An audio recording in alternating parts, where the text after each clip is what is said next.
Muito bem-vindos ao nosso canal Palavra e Essência. Se você não é inscrito no canal, por gentileza se inscreva, compartilhe nas suas redes sociais, acione o sininho para você receber as notificações e deixe um comentário de pelo menos 3 palavras, que isso nos ajuda também na divulgação do canal. Temos feito aqui um estudo na Epístola de Pedro, porque o nosso objetivo aqui é expor a Bíblia, a Palavra de Deus, de modo que o ouvinte conheça e coloque em prática na sua vida. De modo que já estudamos o capítulo 1 e 2 de 1 Pedro e hoje vamos estudar o capítulo 3, os versículos 1 até o 12. 2 temas praticamente Pedro menciona aqui. Vamos ao texto. Igualmente vocês, esposas, estejam sempre sujeitas a cada um a seu próprio marido, para que se ele ainda não obedece à palavra, seja ganho sem palavra alguma, por meio da conduta da sua esposa, a observar o comportamento honesto e cheio de temor que vocês têm. Que a beleza de vocês, das mulheres, das esposas, não seja um exterior como tranças nos cabelos, joias de ouro e vestidos finos, mas que esteja no ser interior, uma beleza permanente de um espírito manso e tranquilo, que é de grande valor diante de Deus. Pois foi assim também que no passado costumavam se enfeitar as santas mulheres que esperavam em Deus, estando cada qual sujeita a seu próprio marido. Foi o que fez Sara, que obedeceu a Abraão, chamando-o de Senhor, da qual vocês se tornaram filhas, praticando o bem e não temendo perturbação alguma. Maridos, vocês igualmente vivam a vida comum do lar com discernimento, dando honra à esposa por ser a parte mais frágil e por ser coerdeira da mesma graça de vida. Agindo assim, as orações de vocês não serão interrompidas. Finalmente, tenham todos o mesmo modo de pensar, sejam compassivos, fraternalmente amigos, misericordiosos, humildes. Não paguem mal com mal, nem ofensa com ofensa. Pelo contrário, respondam com palavras de bênção, pois para isso mesmo vocês foram chamados, a fim de receberem bênção por herança. Pois, e aí ele cita o Salmo 34, aquele que quer amar a vida e ter dias felizes, refreie a língua do mal e evite que os seus lábios falem palavras enganosas. Afaste-se do mal e pratique o bem. Busque a paz e empenhe-se por alcançá-la, porque os olhos do Senhor repousam sobre os justos e os seus ouvidos estão abertos às suas súplicas, mas o rosto do Senhor está contra aqueles que praticam o mal.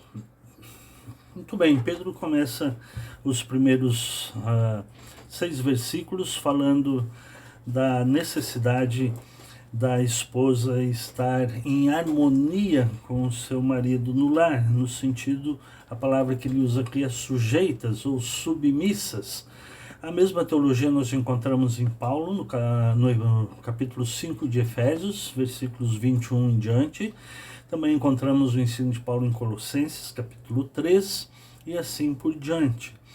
Mas a ideia aqui não é de subserviência, mas de harmonia no lar, né? Uma vez que tanto Pedro como Paulo escreviam uma sociedade na qual a mulher era extremamente discriminada, não valorizada e assim por diante. Então, qual é o diferencial para os cristãos que que Pedro menciona aqui e que Paulo menciona lá na sua teologia? O diferencial é que agora vocês, igreja, né, esses irmãos que estão recebendo a palavra, que agora vocês são cristãos, são servos do Deus Altíssimo. Então, na teologia de Paulo diz que que as mulheres precisam ser submissas ao marido como ao Senhor, né? Então tem um Senhor no céu, então tem que lidar na terra, nos seus relacionamentos interpessoais, como se estivesse lidando com Deus. Então, as mulheres serem submissas como ao Senhor, e Paulo menciona lá que o marido precisa amar a mulher como Cristo amou a igreja. Então o padrão agora é elevadíssimo, o padrão é como o comportamento de Cristo, que nós cristãos precisamos nos comportar, seja como marido, seja como mulher, como se estivéssemos servindo a Cristo, no temor de Cristo, no temor do Senhor. Esta é a recomendação. E Paulo menciona aqui que se algum deles ainda não serve ao Evangelho, que ele seja ganho sem palavra alguma. Que muitas vezes nós em casa, seja o marido, seja a mulher, queremos pregar para o nosso cônjuge, e pregar para o cônjuge, Pedro está dizendo aqui que não dá certo. Né? Para que se ele, o marido, ainda não obedece a palavra, seja ganho sem palavra, por meio da conduta do cônjuge, da conduta da esposa, diz aqui, a observar o comportamento honesto, e olha de novo aqui, cheio de temor que vocês têm. Temor a quem? Temor a Deus, respeito por Deus, né? Ser servo de Deus, reconhecer que Cristo é o Senhor da sua vida. E então, sem palavras, pelo comportamento você vai conquistar e ganhar para Cristo. Lembramos que Pedro está escrevendo a uma igreja extremamente perseguida e que alguns deixavam de ser cristãos justamente por causa da perseguição. E Pedro está dizendo aqui que se algum marido não está servindo a Deus, que ele seja ganho pelo comportamento, por observância do comportamento, sem palavra alguma, ao observar o comportamento honesto e cheio de temor da esposa. E então Pedro menciona algo aqui, que a beleza da mulher deve ser uma beleza interior. Não significa que esse texto esteja proibindo nada de enfeites, né? Como ele diz aqui, a beleza de vocês não seja no exterior, como tranças, cabelos, joias de ouro e vestidos finos e etc. O que Paulo está enfatizando, que Pedro está enfatizando é que a beleza esteja no interior. Uma beleza permanente, que não acaba. E de um espírito manso e tranquilo. A outra tradução diz manso e delicado. Tranquilo e delicado. Né? Então é essa beleza interior que é permanente, que serve tanto para a esposa como para o marido. Uma beleza interior, porque a beleza exterior passa. Então Pedro está dizendo aqui, ó, que vocês têm uma beleza interior permanente, caracterizada por um espírito manso e tranquilo, né? Ou delicado, como diz na outra tradução, que eu acho que reflete mais o contexto do original grego. E Pedro diz que é de grande valor diante de Deus. E daí ele menciona que foi assim que se enfeitou Sara, né, que foi uma espécie de Abraão é o pai da fé, então Sara é um exemplo para as mulheres, e ele diz que praticando bem, não temendo perturbação alguma. Então façam isso praticando bem, não temendo perturbação alguma. E daí vem a recomendação para os maridos. Os maridos, vocês igualmente, vivam a vida comum do lar com discernimento, dando honra à esposa, por ser a parte mais frágil e por ser coerdeira da mesma graça de vida, né? E maridos, igualmente, vivam a vida comum do lar. Não façam separação, vivam a vida comum no lar. Não tenham uma vida de um jeito fora e de outro jeito dentro de casa. Não sejam mansinhos lá fora e bravos dentro de casa. Não, vivam a vida comum do lar, né? Com discernimento. Raciocine, pense no como você está tratando a sua esposa e dando honra a ela, dando honra à esposa. E Pedro menciona aqui por ser a parte mais frágil, fisicamente mais frágil, né, que não tem nada a ver com fraqueza feminina, mas unicamente com a ideia de que não tem a mesma força que o homem. E ele menciona ainda mais, por ser ela coerdeira da mesma graça de vida. Né? Como viviam-se numa sociedade que depreciava a mulher e que não dava valor à mulher, Pedro está dizendo aqui, ó, maridos, vocês têm que dar honra à sua esposa, tratá-la com delicadeza e porque elas são herdeiras da mesma graça divina. A mesma graça que alcançou os maridos, alcançou as mulheres e alcança os filhos, e assim por diante. E Pedro está dizendo, agindo assim, as orações de vocês não serão interrompidas.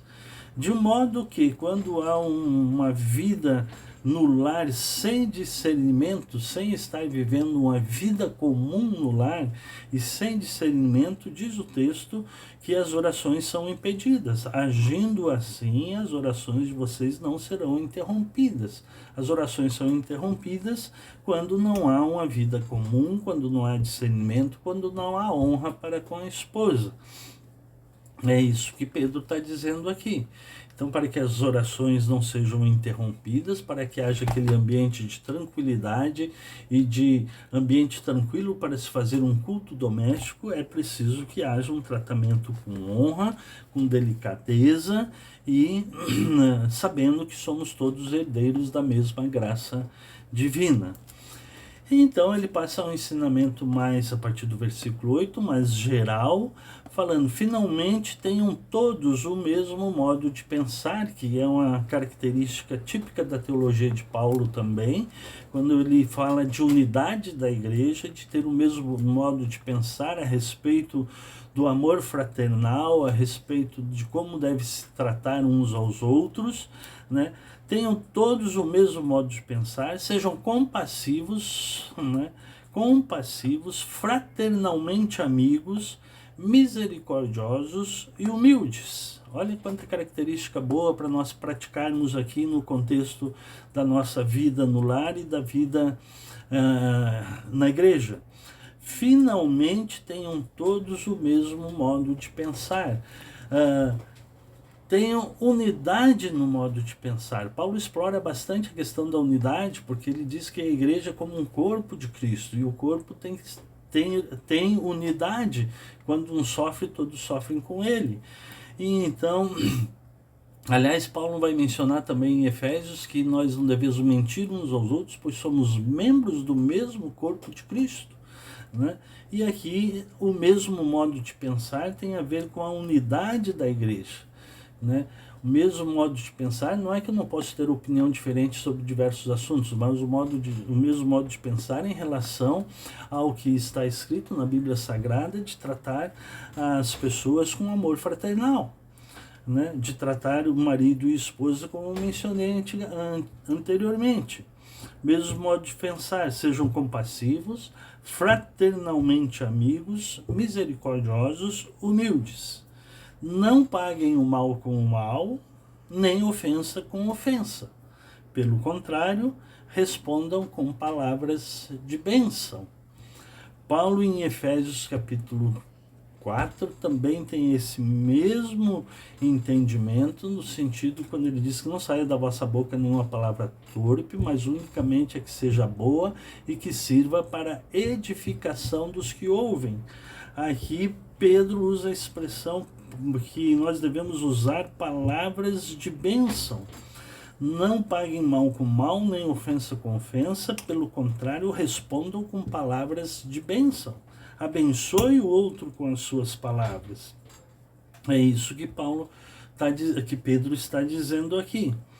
Pois para isso mesmo vocês foram chamados, a fim de receberam bênção por herança. Então nós, cada um de nós, podemos e devemos ser bênção na vida das pessoas, falando palavras de bênção. O texto de Paulo aos Efésios é muito significativo. Deixa eu ler completamente aqui para vocês, não separei ele antes, mas eu localizo aqui rapidamente, aqui, ó.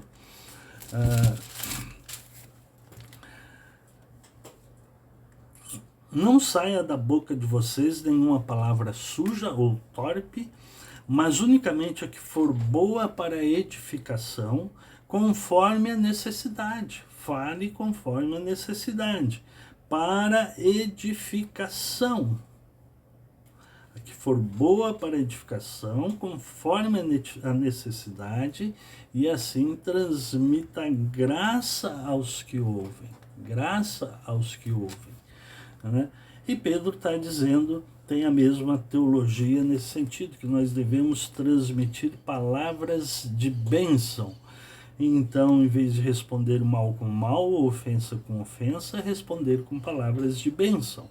Para isso que nós fomos chamados, para sermos bênçãos, a fim de recebermos bênçãos e de sermos bênçãos na vida de cada uma das pessoas que nos rodeiam. Aliás, o chamado de Abraão foi nesse sentido, ser tu uma bênção. E aí ele cita o Salmo 34, versículos 12 e 16, que diz assim: aquele que quer amar a vida e ter dias felizes, refreie a língua do mal, olha aí, refreie a língua do mal, e evite os seus lábios falem palavras enganosas. Tiago tem um capítulo quase inteiro, o capítulo 13 de Tiago, falando sobre os males da língua. E Tiago, na sua epístola, ele é muito claro que ele diz: se alguém supõe ser religioso e deixa de refrear a sua língua, a sua religião é vã. E aqui o salmista, mencionado aqui por Pedro, vai ter a mesma ideia. Aquele que quer amar a vida e ver dias felizes, refreia a língua do mal, refrear a língua do mal, e evite que os seus lábios falem palavras enganosas, né? Tome conta da sua língua. O salmista orava: Senhor, põe guarda na minha boca. É assim que nós precisamos orar também, porque a nossa língua é muito solta. Continuando, o salmo, né, que Pedro está citando, ele diz: afaste-se do mal, pratique o bem, busque a paz e empenhe-se por alcançá-la. Busque a paz, seja pacificador, é o ensino de Jesus. Porque os olhos do Senhor repousam sobre os justos e os seus ouvidos estão abertos às suas súplicas, mas o rosto do Senhor está contra aqueles que praticam o mal. De modo que aqui, então, os dois assuntos que eu mencionei que Pedro fala primeiro os deveres dos casados, depois essa ideia do amor fraternal para com todas as pessoas. Esse amor aí precisa ter unidade no modo de pensar, precisam ser fraternalmente amigos, misericordiosos, humildes e não pagar o mal com o mal, pelo contrário, com palavras de bênçãos. Controle a sua língua. De modo que, se você supõe ser religioso e deixa de refrear a sua língua, a sua religião é vã. Palavras do Tiago, do escritor da Epístola de Tiago. Este é o texto de 2 Pedro, capítulo 3, versículos 8 até o 12. A pergunta para reflexão é: como eu tenho tratado o meu cônjuge? Né? Com respeito e honra? Né? Sem palavras, com comportamento correto, comportamento honesto e cheio de temor a Deus, ou com palavras más e com desrespeito, né? Seja o homem, seja a mulher. Somos todos herdeiros da mesma graça de vida. E então precisamos ser todos fraternalmente amigos. Esse é o padrão mencionado por Pedro aqui na sua epístola. Como tem sido o seu padrão de relacionamento interpessoal em casa e com as pessoas que te rodeiam? Que Deus os abençoe. Muito obrigado por me ouvir.